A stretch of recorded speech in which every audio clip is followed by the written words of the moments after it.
Thank you, Sister Danita, and warm welcome to everyone here and everyone who is with us on the live stream and so on. Very happy to have you with us.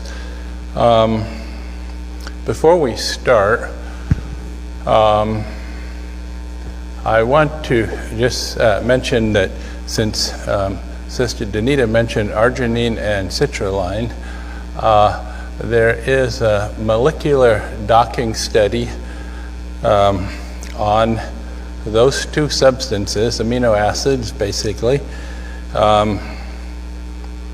for being effective treatment and likely may help prevent COVID infection. Okay, so there may seem to be a molecular docking study to show everything, according to Brother Trevor, but this is a fact, and so the treatment is actually good. If something, even if you do get it, if there's something that will help you with your breathing and so on, these things are good. The study, there's a press release, popular article on it, I believe. I did that, but it might be the study itself. A link on my Facebook page if anybody is curious. There are things we can do, and it's not, I don't mean to eat watermelon for COVID, by the way. That is not what we're saying. But the citrulline and arginine is shown to, at least inside of a computer, has been shown to be potentially very helpful. Something to keep in mind. If we can prepare and we can do things to protect ourselves ahead of time, we should do that. We happen to have a lot of the herb perilla growing around Bashan in different places. I noticed that at the side of Sister Leyland's place, there's a lot of it. She's going to be fine. And by the way, the fresh perilla is actually a little better than the dried that you're going to get in the store. Anyway, there's lots of information out there, and that herb is a worldwide herb. I don't know in every continent how much it is and so on. It's not really supposed to be in this continent, I don't think, but it's around. It is growing as a weed here, so anyway. Okay, so a prayer thought today is from Matthew 7:12. And this is for all of us who want to be a true reformer. If you want to be a true reformer, here is what you need to know. Therefore, all things whatsoever ye would that men should do to you, do ye even so to them. For this is the law and the prophets. This includes everything. This is what is required of reformers. Whatsoever ye would do that men do to you, do ye even so to them. And if we love the Lord with all our heart, and we do this, we are true reformers. That is the secret of being a true reformer, a true Davidian. Some people get confused about what is the purpose of the message. They get lost in the forest. They get lost in the trees of the forest. There's so much in the message that they get lost in the details of the message, and they don't realize that they may be knowledgeable about A, B, C, and D, and all the way to Z, and not be fulfilling the law and the prophets as we have to. And to be a true reformer, we have to do these things, okay? This is what means to be a true Davidian reformer. The purpose of the shepherd's rod message is the restitution of all things. In the beginning, God created man in his own likeness. He endowed him with noble qualities. His mind was well balanced, and all the powers of his being were harmonious. But the fall and its effects have perverted these gifts. Sin has marred and well nigh obliterated the image of God in man. It was to restore this that the plan of salvation was devised, and a life of probation was granted to man. To bring him back to the perfection in which he was first created is the great object of life, the object that underlies every other. Now, this is the object of the plan of salvation, and it is the work of the shepherd's rod to fulfill the plan of salvation. What does fulfill mean? Finish, accomplish. That is what it means.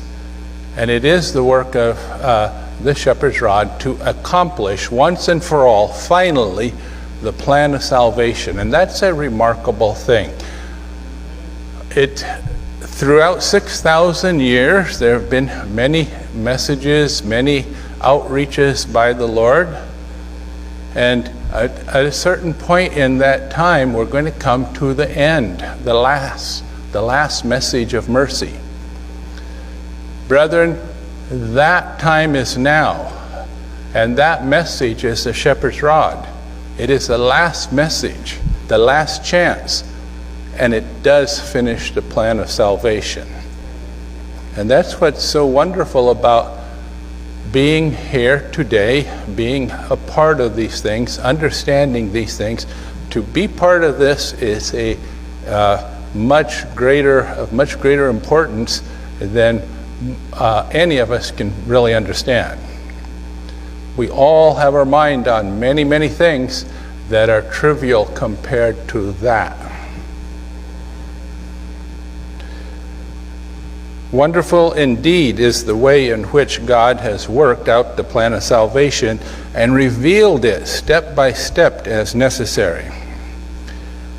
God has a plan to restore all that was lost by Satan's great rebellion. There's been a great controversy going on. Satan and his angels were removed from heaven. There was war in heaven. And that means more, as the shepherd's rod explains, than people understand.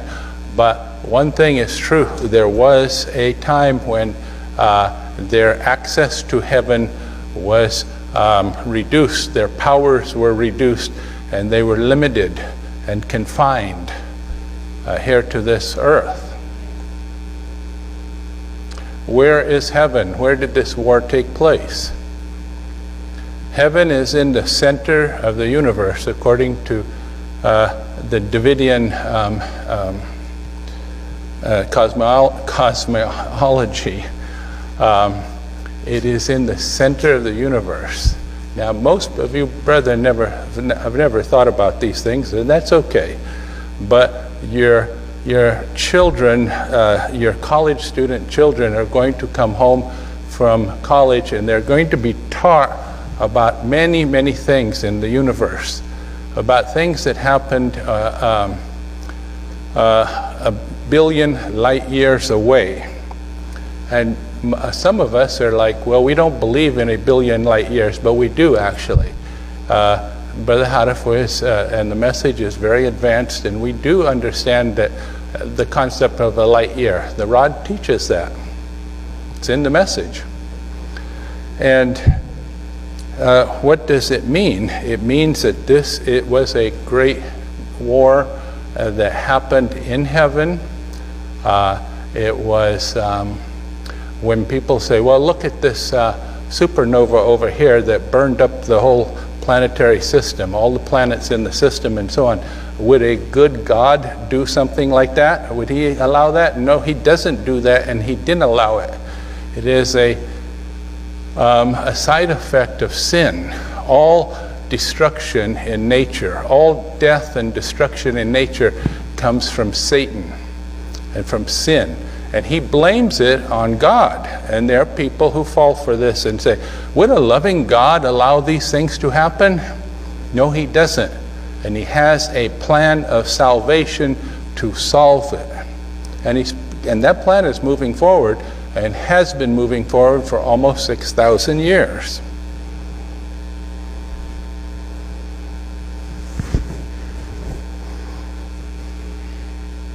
So this is a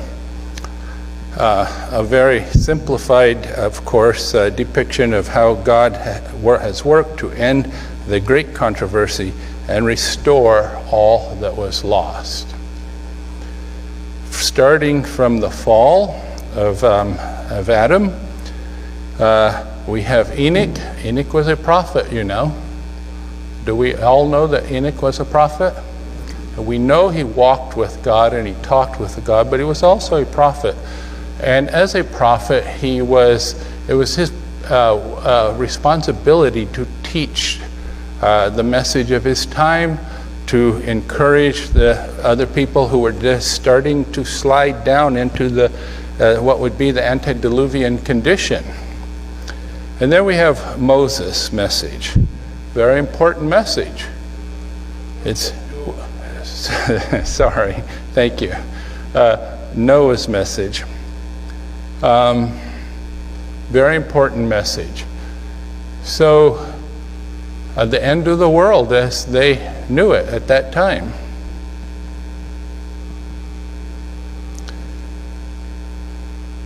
And one after another, the Lord has set in motion different aspects of the plan of salvation. He didn't tell the people in Noah's time everything that was to happen. Enoch saw far into the future and prophesied, but he didn't have the details of all these things. And in fact, except for us looking backward, no one has ever seen these things all at once, ahead of time. And brethren, neither have we really. There's much more in the plan of salvation than we know. There's many more things that the Lord has done to bring the great controversy to a successful end than we know. But we know what we've been told. That's all we can know, is what we've been told by God. So as this great controversy proceeded, Satan has worked to block the Lord's work step by step, every step of the way. Now, Satan is an incredibly intelligent person, even today. He was the greatest intellect, the greatest angel in heaven, the greatest created being. His mind worked at a higher level than we can comprehend, literally. Satan knows that he cannot win against God. God is a general who has never lost a battle. God cannot lose. But Satan is fighting a delaying action. He is going to be punished at the end. And he wants to delay that punishment as long as he can. And so at each step of the way, he has tried to sidetrack the plan of salvation. And he's probably been a lot more hopeful of success than what the successes he's had.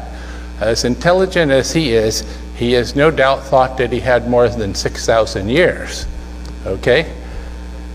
And he has tried, and at each point, the plan of salvation has proceeded, not in a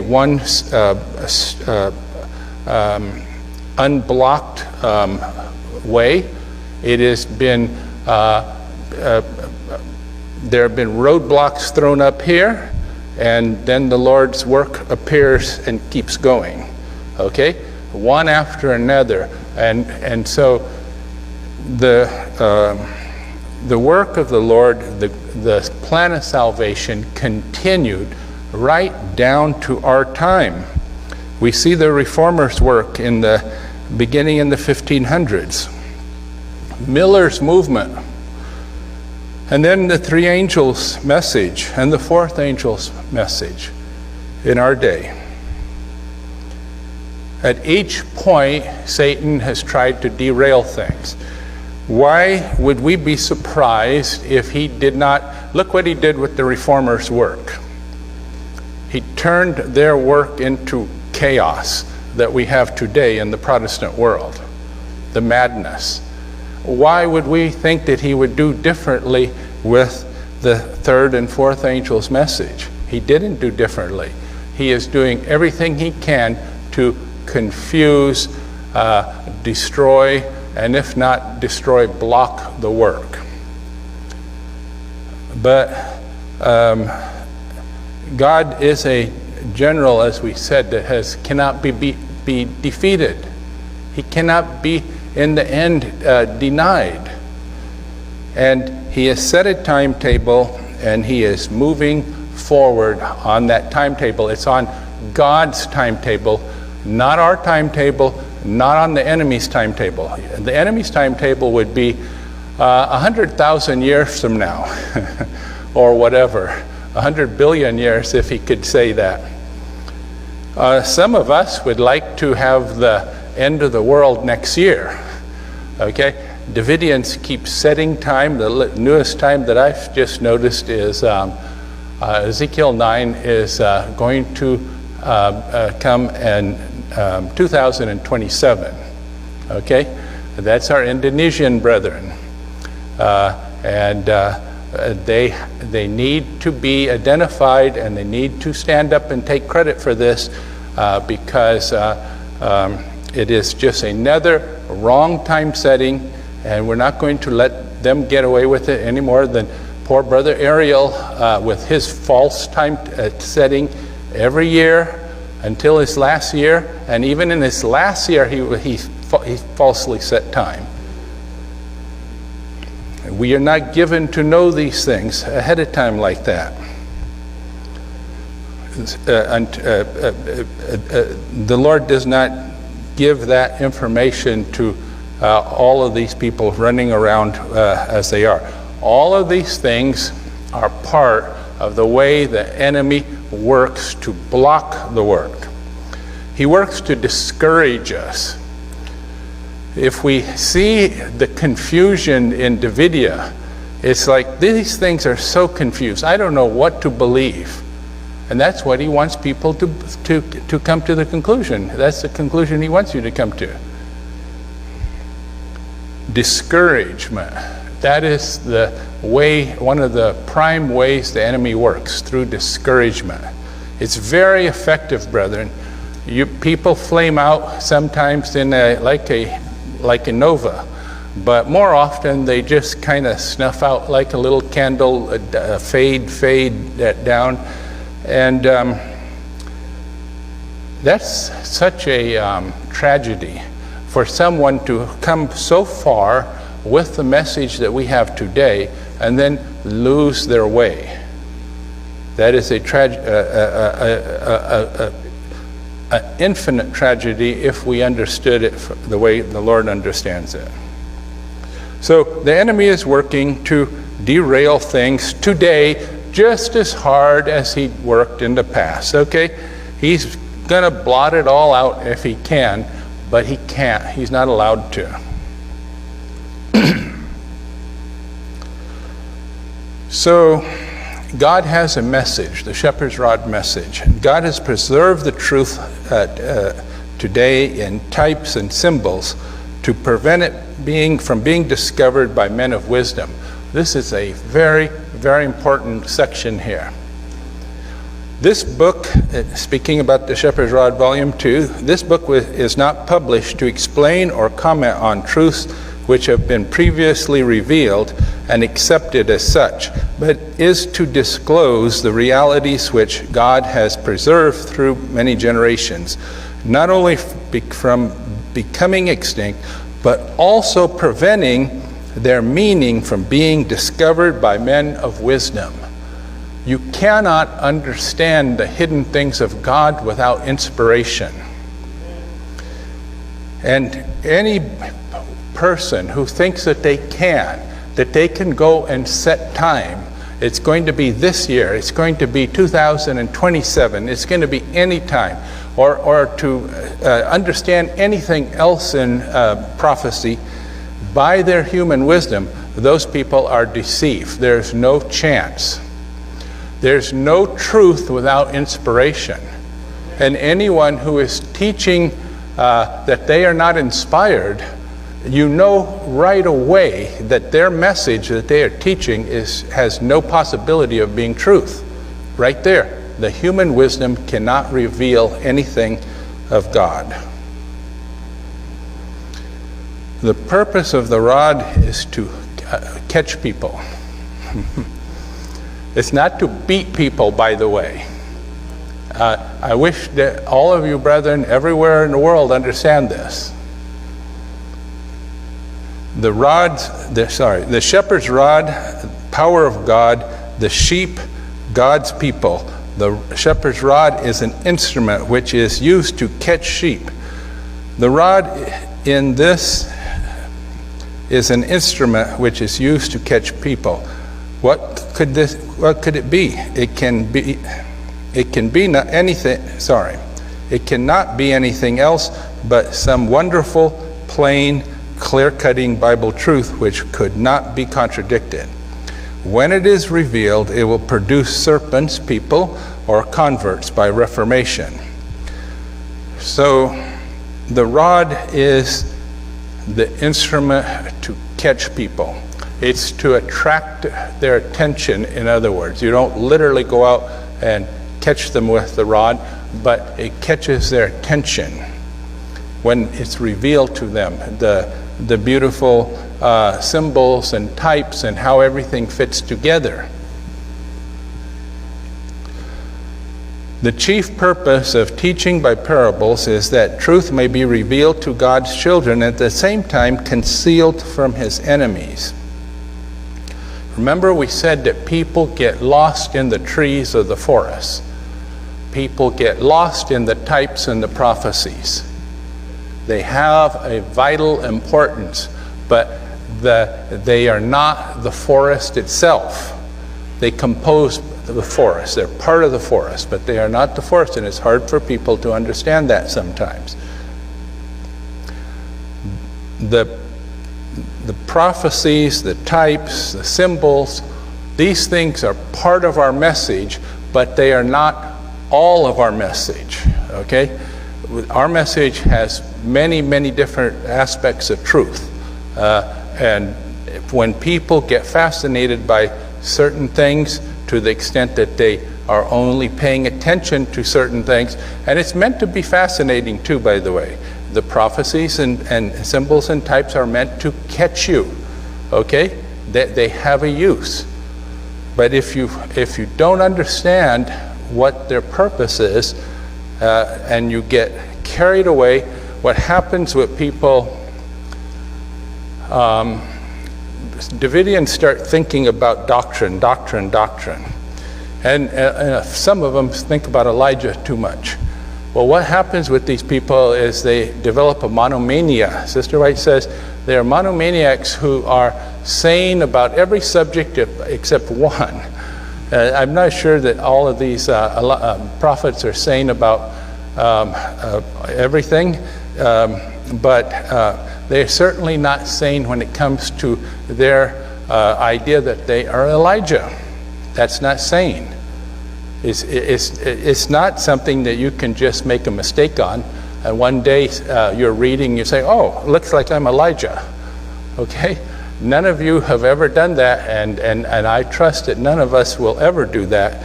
And it is not sane. But there are people who do this. And why do they do that? Certain minds who dwell too much on certain subjects will become entranced in those subjects. And they develop a monomania. For this same reason, the prophecies that describe the great anti-Christian powers and their work down to the end of time had to be clothed in symbolic and parabolic language to ensure their preservation. Why? Why is the truth concealed from God's enemies? There's a very good reason, and it comes back to the great controversy. Satan understands more of what is written than many a professed Christian, for he is a diligent student of the Scriptures, and his work is to pervert the truth of God, to lead people to disobedience, and to neglect the searching of God's Word. And then this is from track 3.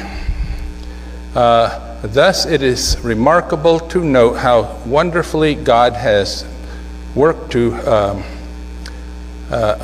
our salvation by parables, types, symbols, numbers, etc., by which he is able to hide the truth from the enemy.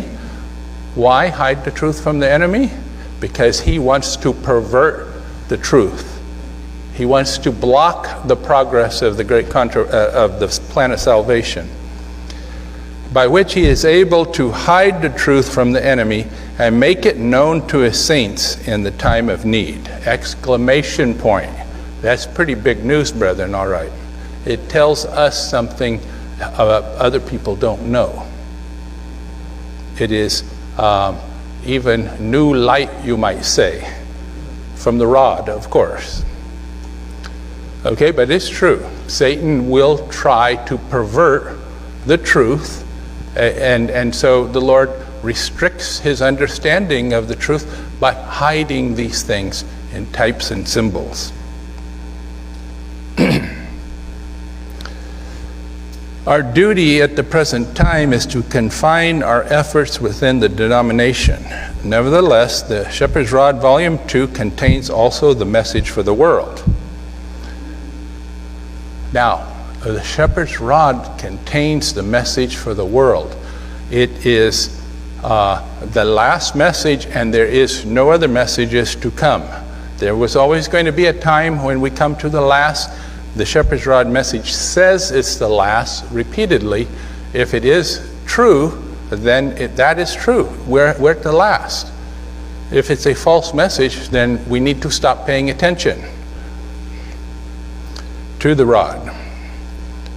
Okay, so our duty at the present time is to confine our efforts to the denomination. Now, there have been, the enemy will try to pervert the truth. Okay, that's a fact, we know that. And so he has worked in two ways. He has worked to say, now is the time to devote ourselves to the Protestant world, to the world. Okay, that's one way the enemy did. But he has also cunningly worked in another way through the wave sheaf. Brother Sam teaches that now is the time to confine our efforts to the Davidians. Okay, is that what the message says? It clearly does not say that, brethren. It is, now is the time to confine ourselves to the denomination. When will be the time that we are not to confine ourselves to the denomination? When the denomination is purified. And when it has a name change, yes. But as long as it is in this condition, this is our work. This is we are to work for. So remember, the enemy will always try to pervert the truth as he understands it, and he will try to understand it as best he can. He will try to either go to the right hand and say, work for the world, or he will go this way and say, work for Davidians. Anything he can to sidetrack our efforts, to hobble us, to weaken us. That's what he wants to do. He wants to delay the hour of his punishment. And everyone who helps him is helping delay the enemy's punishment. Brethren, he deserves all that he's going to get. Don't help anyone delay the Satan's punishment by hindering the work. It's time for all these sidetrack movements and blocks to stop. It's time for the endless Elijahs to stop popping up. They need to, we need to be at a spiritual level advanced enough to take one look at them, just one, okay, to see what their name is, and say, you so-and-so, you are a false Elijah. You are a false prophet. You prophesy falsely, and then you turn away. You don't have to investigate error. The Lord has not put into the message or the spirit of prophecy a requirement to investigate error. It's something that's important to understand. The message being the last message is no longer necessary to investigate new messages. Anything else besides the rod is not worth studying or reading or listening to or remembering. Remember, when people come to you and try to entice you to study with them with these false the statements are true, but their use is false. The statements apply to Laodiceans. All those shepherd's rod and especially spirit of prophecy statements. Investigate, brother, investigate my new ideas. No, brother, we don't investigate your new ideas. They're not worth listening to. They're not worth remembering. They're not worth teaching. That is the message.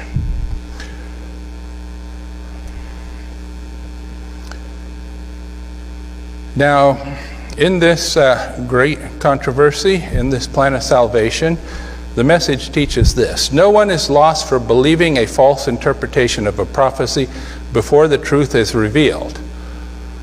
There are a lot of people in other churches who do not have our understanding.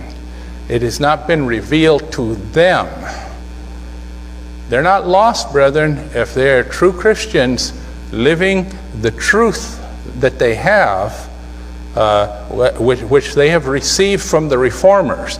I saw today, not today, but yesterday, I saw that the Methodist Church has, in England, I think it was England, has given approval for gay marriages, okay? And what would Wesley say to that? What would the reformers say to that current condition of those churches? But if they are living the truth of their Protestant message or religions, or even Catholics who are living truly all the truth that they have, they won't be lost if they do not reject the truth when it comes to them. And there's a lot of Adventists, and I think there's a lot of Davidians who do not understand this. We're Davidians, and we're the only ones who are going to be saved. I've got some bad news for you. If you're in the Jonah class, there's going to be a lot of people saved. A lot of people.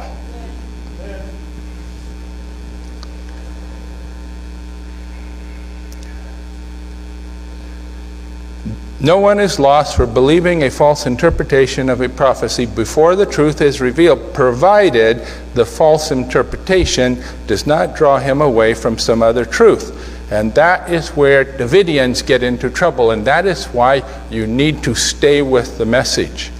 If you get attached to some false doctrine, you don't want to hold on to the truth of the message, then we have a problem. Such individuals, however, are in great danger because, as history reveals, very few who become thus involved in error are willing to humble themselves. And that is such a true thing, thought there. People will do anything to avoid humbling themselves. Those who are teaching false doctrine. Your doctrine, your dates explode in your face multiple times. Some of these people would rather literally die than change their doctrine. Okay? That is just how deeply they are entrenched in their error.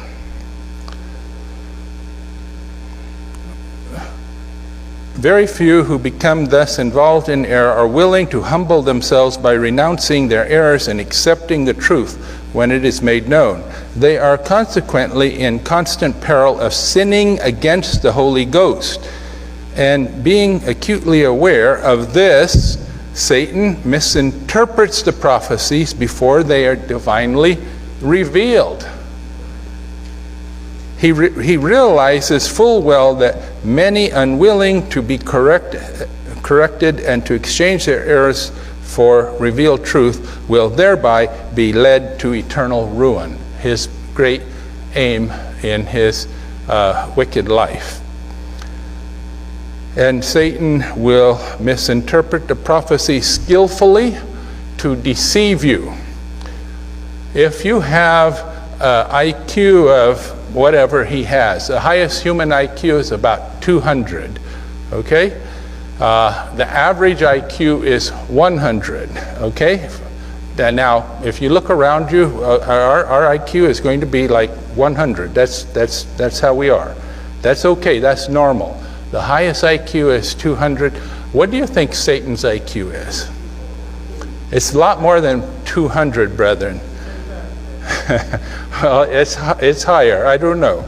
But he has that great intelligence to misinterpret things. And he's misinterpreting those things to fool you. He's making them appealing to you. He's the greatest psychologist. And he knows how to make it appetizing to you. Yes, this is some good, yummy new doctrine here. I will go for this. It makes sense. And there are people who will do that, but they don't have to. If you hold on, it's like a lifeline in the dark, the storm. You can't see anything. All you can do is hold on to that line. Okay? If we do that, we're going to be safe. But if we're looking around and saying, oh yes, I think this would be okay, and we let go of our lifeline, the message, the true message, and we go to these other things, we're going to drown in sin, in error. And so he misinterprets the prophecies to fool people. The message, which is to close the gospel work, is the last of all gospel messages before the close of probation. Inspiration has told us this lifeline goes all the way. This message goes all the way. It's the last. Hold on to it. There's no other lifeline. And the reason that it's important, brethren, if we want to tie this into the great controversy, is that every time someone lets go of the lifeline and goes over to something else, you're part of that blocking effort that Satan is doing. Okay, you help Satan to weaken the efforts of your brethren who are holding on. You add to the general confusion that is going on. And that's what Satan wants. He wants it to be so confusing, people don't know what to think. Actually, the Lord has made it very, very simple. He has told us explicitly what we need to know. Last message, and he's even told us the name of the last association. And in doing this, he has made it so clear that a blind person can make it home if they would just hold on to that lifeline. So if we come down here to the end here in 1930, we see the fourth angel's message. It's the shepherd's rod. Okay? It's the message that will finish the work. It's the last message. How do we know that? We know that because the Lord has told us. And what happened in 1934, the shepherd's rod had its first session in 1934, and the shepherd's rod, the General Association, the Shepherd's Rod Seventh-day Adventists, came into being at that time. The Universal Publishing Association was the legal entity before that, and after that for a time too. But the Shepherd's Rod, the General Association of Shepherd's Rod Seventh-day Adventists did come into actual existence from that session in Los Angeles, 1934.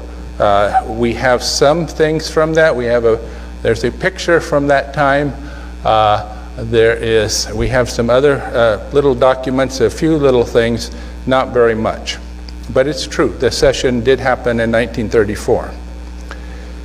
Emerging in 1930, and then let me go to the middle period there. So for 9 years, we had the Shepherd's Rod Association, and then in 1943 to 1961, for 18 years, we had the General Association of Davidian Seventh-day Adventists. 18 years or so.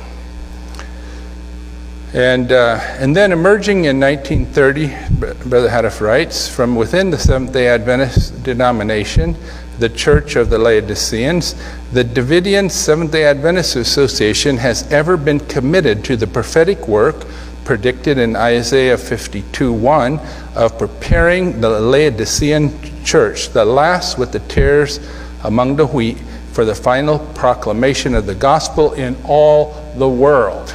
What is the job of the Davidian Seventh-day Adventist Association? It is preparing the church for the loud cry. That's what it says. Now, it did not say that the General Association of Shepherd's Rod Seventh-day Adventists has ever been committed to the prophetic work of preparing the Laodicean church, because it's not. It doesn't exist. It was merged into the General Association of Davidian Seventh-day Adventists in 1943. But Brother Haddoff didn't say that the General Association of Davidian Seventh-day Adventists was ever committed to the prophetic work of preparing the Laodicean church. Why did he not say that? One reason is this General Association doesn't exist anymore. But there's a more important reason than that. He says, ever committed to the prophetic work of preparing the Laodicean church. Ever committed. Can a prophet lie? A prophet cannot lie if he's a prophet of God. The prophet of God said, let me put it this way. If the prophet of God said the General Association of Davidian Seventh-day Adventists was ever committed to the prophetic work of preparing the Laodicean church, that would be a lie. Why? Because we know that they succumbed to the enemy's temptations and started to work for the world. That association. That's just a fact. We can blame it on one person or another, but the fact is the General Association was out there working energetically. Okay, that's just a historical fact. But God does not prophesy false. He does not prophesy any lies at all. And so the association that was said to be the one to prepare the church was not the General Association, brethren, and that is not an accident. It is not a coincidence. Okay? It's not just Brother Haddoff was lucky. Okay? That's inspiration. So from the Leviticus, page 12, thus raised of necessity, not of choice, this association within the Seventh-day Adventist organization is ordained to the work of a threefold end, okay? It is to go to the house of Israel and Judah, and we know that. We all accept that today. We have learned our lesson, except for Brother Sam, who wants to send the work to the Davidians, Davidia. He works for Davidia, by the way, this group called Davidia. That's who he's aimed at. It is a uninspired, non-prophetic mission with no type. And everyone who cares about these things should know that. And you brethren, who ever get a chance to talk to those brethren, should remember to help them with these thoughts. Thus, raised of necessity, not of choice, this association within the Seventh-day Adventist organization is ordained to the work of a threefold. It is to go to the house of Israel and Judah and say to them that were bidden, "Come, for all things are now ready." Okay? And then it is to implement that great reformatory movement and purification. It is to implement. Did Brother Houteff say it is to try, it is to attempt? There is no limitations here. It is, there's another word that he uses.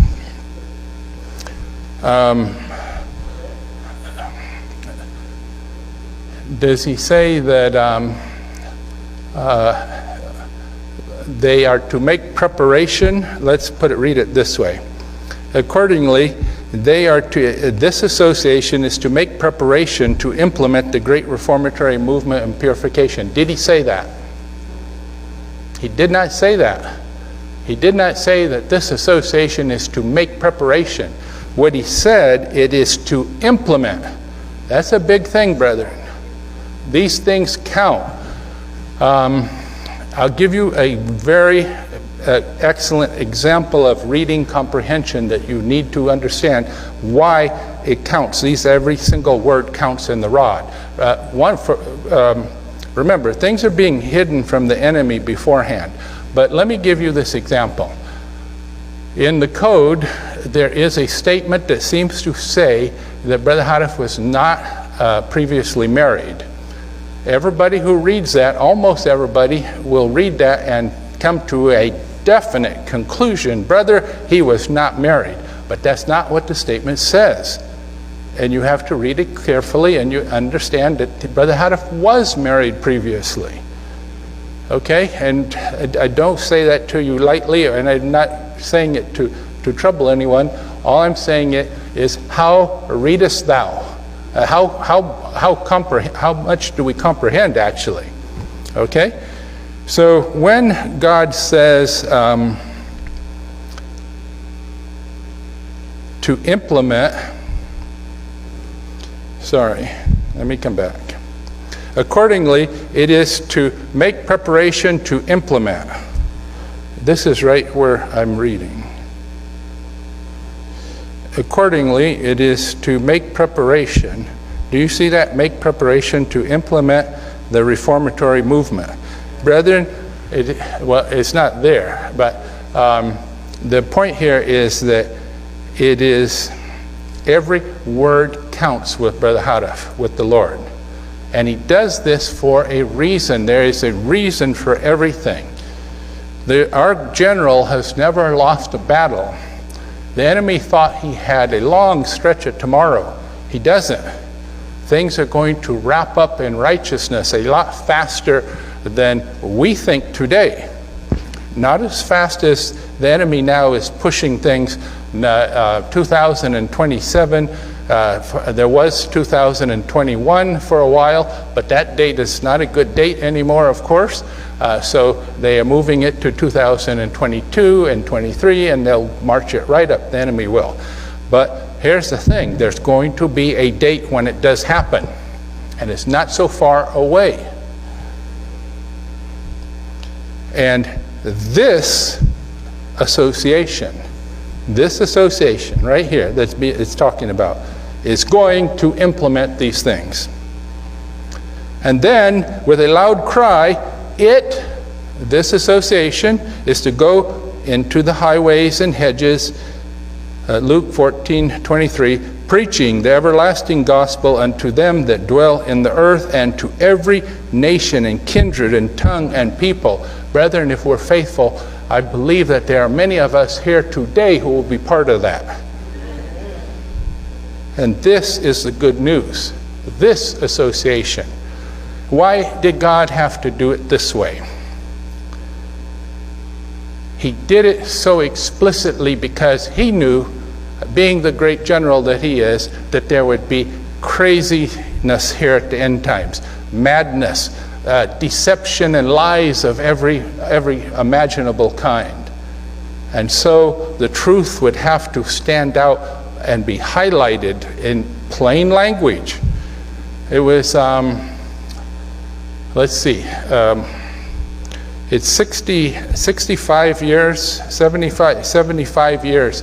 The prophecy was made 75 years ago that this is what we were just reading here, this association. 75 years ago, this was prophesied, but it wasn't understood. Why wasn't it understood? Because it wasn't time. Now, it was hidden from, the Lord doesn't hide the truth from his people necessarily, but it had to be hidden because the enemy would try to pervert the truth even more than he already does if he knew what to pervert.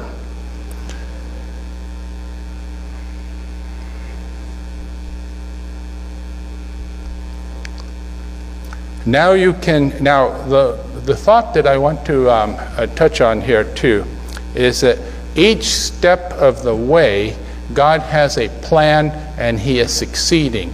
You may have thought that he lost a battle, but our general has never lost a battle. How do we know that? Well, we know that God can't lose, but the spirit of prophecy also tells us that, okay? And so at each step, there has never been a point where we have, where his plan has been derailed. What about the knockout blow? It didn't knock out the message, brethren. It didn't knock out the shepherd's rod message. It knocked out a false New Carmel that was teaching. It wasn't even, remember, it wasn't even the real Carmel that was knocked out. Okay, they had moved to Elk, Texas, and it did knock them out. But it did not knock out the truth. And it did not knock out the Davidian Seventh-day Adventist Association. Now you can more fully appreciate the name Davidian Seventh-day Adventist. And so if you were nothing yesterday and a divinely enlightened human being today, you would at last be a Davidian Seventh-day Adventist. The Lord has made it very plain. This is the last organization with the last message. It's the final association, brethren. There'll be a name change, but it will be the same association because that's what we just read. It carries the message in the loud cry. Now, I want to touch on this problem that we see just all over. The classic example, is Brother Adair. He writes a very interesting story in his biography, and I've showed it to you before. He was dealing with Sister Roden, and because of all his new ideas, which she knew very well were new, she accused him of being a prophet, of being inspired, which is a big accusation in true Davidian circles. And he countered by saying, no, I am not. And she said, well then, what are you? And he went up to the blackboard and he wrote, nothing. I am not a prophet, I'm not inspired. And that's where he was not a prophet, that is true. But when he said he was not inspired, that is also true, but it was sad. Because we are told that without inspiration, there's not going to be any truth. You have a new truth that the real Mount Carmel is in Salem, South Carolina. That's a new doctrine. Okay, Brother Adolf never taught it, never wrote it. So if you're teaching that, you have to have inspiration. Since it's new, it's not in the message. The acceptance of so-called truth without inspiration is the devil's trap of deception. Do not accept truth without inspiration. And they who advocate such fallacious teachings are the hardest and most impossible ones to rescue from Satan's bottomless pit. for he makes them believe that confession of their errors would disqualify them for teachers and dishonor their high standing. And that's 2SR 286. So that we have to get our truth from inspiration, from the bowl. If you check in the bowl and you see that there is nothing there about Salem, South Carolina. Actually, he's in Tomasi. That's a whole other embarrassing story for him, but he likes to claim to still be in Salem. If you see that it's not there in the Golden Bowl, look again, okay? Always be a diligent student. What is his name? His name is the General Association of Davidian Seventh-day Adventists. Look again in the message and see what association accomplishes the work. You see, the Lord has different ways of teaching us, showing us the truth. When the prophet was alive, he could just give us inspiration straight away from the podium. Some people reject the prophet's words. When Brother Houteff spoke at the podium at Mount Carmel, he was not speaking his own words. Ezekiel cannot speak his own words, but they reject that. That's a mistake. But the Lord could use his prophet like that when he was alive. What happens when he's passed away? We have the stored oil, the stored truth in the bowl. Amen, exactly. So when we look to see if Salem is in the message, we have to look thoroughly, because there are different ways of identifying Salem. We could look for Brother Adair's name, but Brother Adair's name is not identified as a prophet to come, as Elijah or anything. We could look for the place name, Salem, South Carolina. We can look for the association name. Thoroughly search, and you will not find Salem in there, in any form, any fashion. This is just a fact, and I think the vast majority of Davidians will agree with me on that.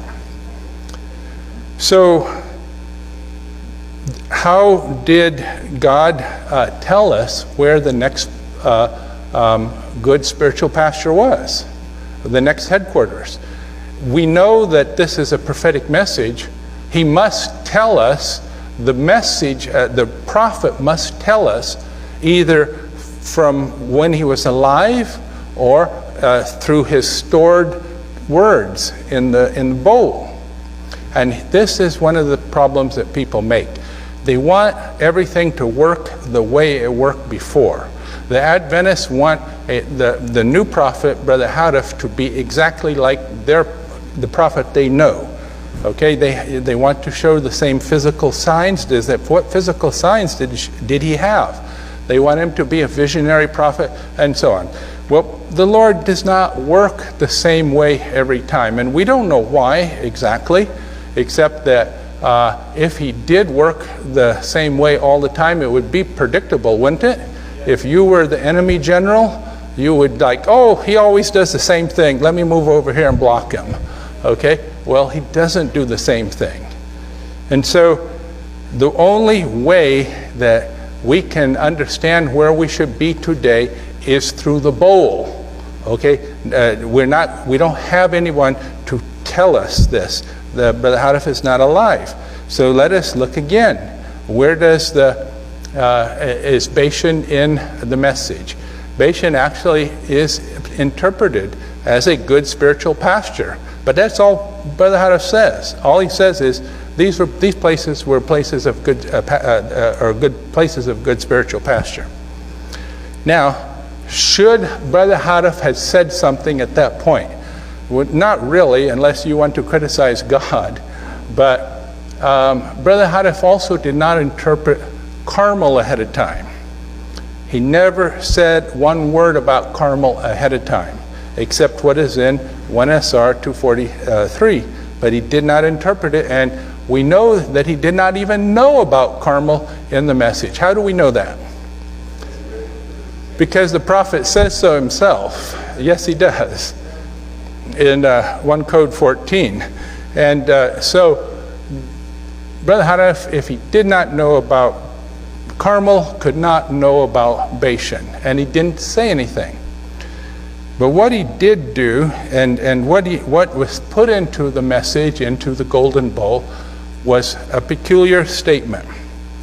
The Davidian Seventh-day Adventist Association accomplishes the work for the denomination.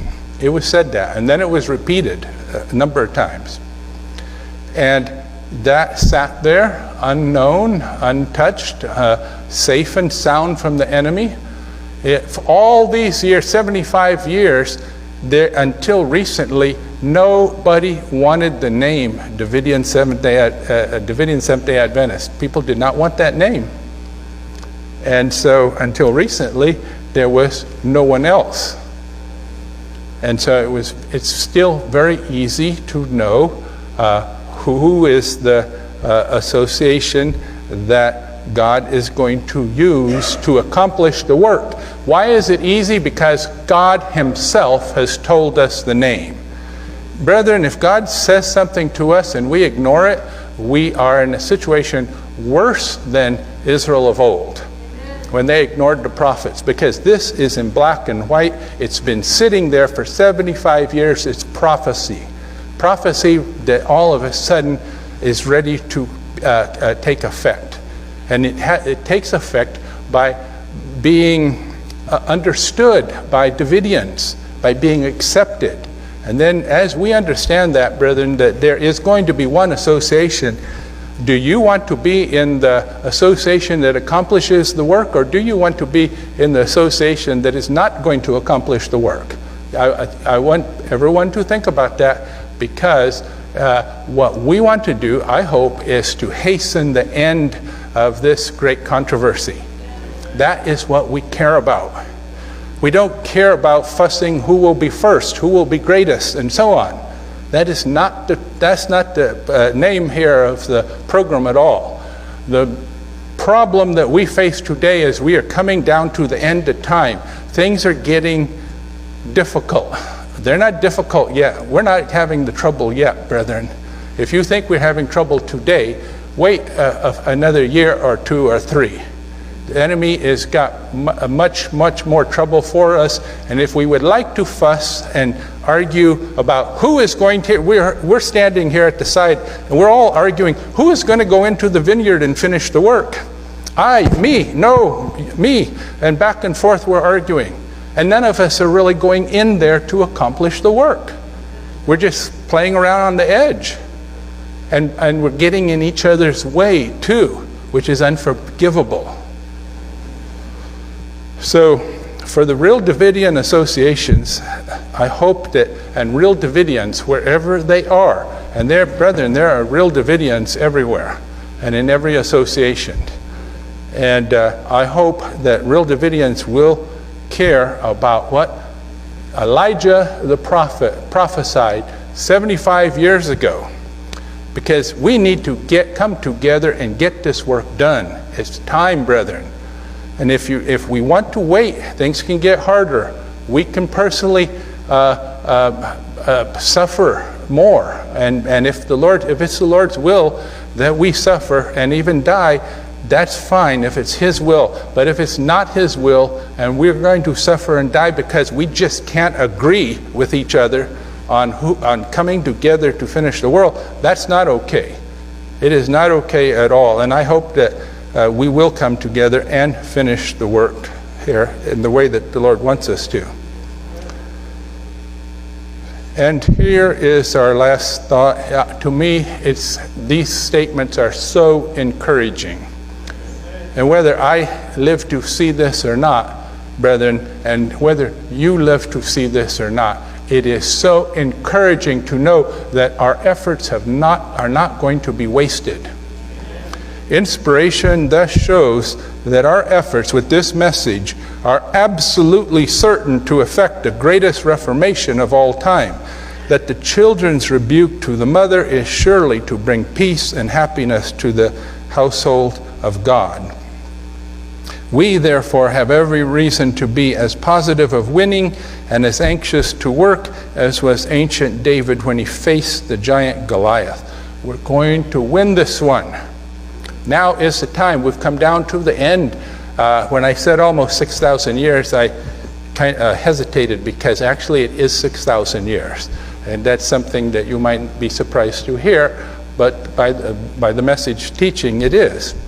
And if you thought that was not possible, keep in mind that there are many things to learn and unlearn, and it is necessary that the enemy not know everything ahead of time, okay? If you get upset about learning something new like that, just keep in mind that the Lord has a very good reason. Our general has a very good reason for everything he does. And if you don't believe me on the time, that's okay too. I'm not here to prove that to you. But it is true that we are at the end of the allotted time, and strictly speaking, we're beyond. We're in overtime, okay? It's very short, and it's going to be very intense from here out. You can't make it from here to the kingdom as a halfway Davidian. We need to be wholehearted, all-out Davidians now, all of us. It is not just the headquarters, brethren. It is all Davidians worldwide. The Lord is going to ask us to, and we're going to have a chance to make a complete commitment to the message and to Him. And only those who do make that full and complete commitment are going to make it through. That's the only way we can make it, we who have this extra light. So brethren, God has had a plan step by step to end the great controversy. The plan of salvation has step by step been moving forward. There's no great disaster. Let me give you an example. Some people think it was a great disaster when Mount Carmel, the old Mount Carmel property, was sold. But Brother Elijah said to us and transmitted to us to this moment this information. All faithful Davidians will find that good news. We do find it good news. It was all good news because our general is winning the battle step by step. He's not losing the battle. It's not confusion and defeat. There is confusion in the battle, but it's confusion and advancing to victory. If we're faithful, if we hold on to the shepherd's rod, and what the shepherd's rod, and sometimes it's like, does it really say that? Yes, it does say that, brethren. Hold on to that, and we'll go all the way, and we'll go sooner, much sooner than if we're just going this way and working against each other at the same time. Thank you, brethren.